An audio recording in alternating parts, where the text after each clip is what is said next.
SSC English second পেপারে বইটি থেকে সাফিক্স প্রিফিক্সের প্র্যাকটিস পড়া হচ্ছে। তো 11 নম্বরে বলছে যে to dash our vocabulary you have to read books and learn new word with their dash and dash.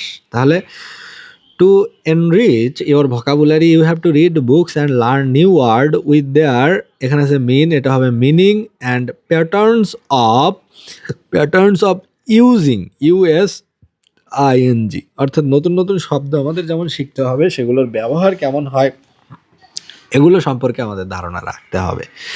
You have to dash the same topic, you have to, এখানে আছে read, you have to read the same topic. Dash you have to read the same topic, এটা read হতে পারে, you have to read হতে পারে, you have to read the same topic, একই টপিক বারবার পড়তে হবে।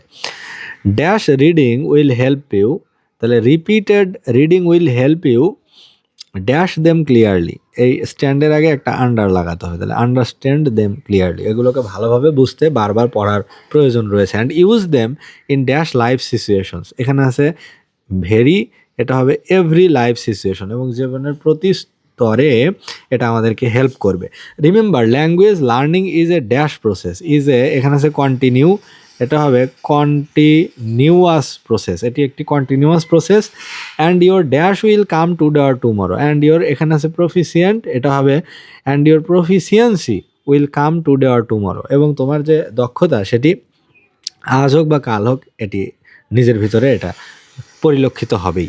What is needed most is dash, is continuation, এখানে আছে কন্টিনিউ, এটা হবে কন্টিনিউ, ই উঠে গিয়ে হবে ATION, কন্টিনিউয়েশন। অর্থাৎ সবচেয়ে বেশি যে জিনিসটা প্রয়োজন ভোকাবুলারি বা একটা ল্যাঙ্গুয়েজ ভালোভাবে শিখতে গেলে প্রতিনিয়ত শিখতে হবে, কনসিস্টেন্সি বাড়াতে হবে, মাঝপথে ছেড়ে দিলে চলবে না।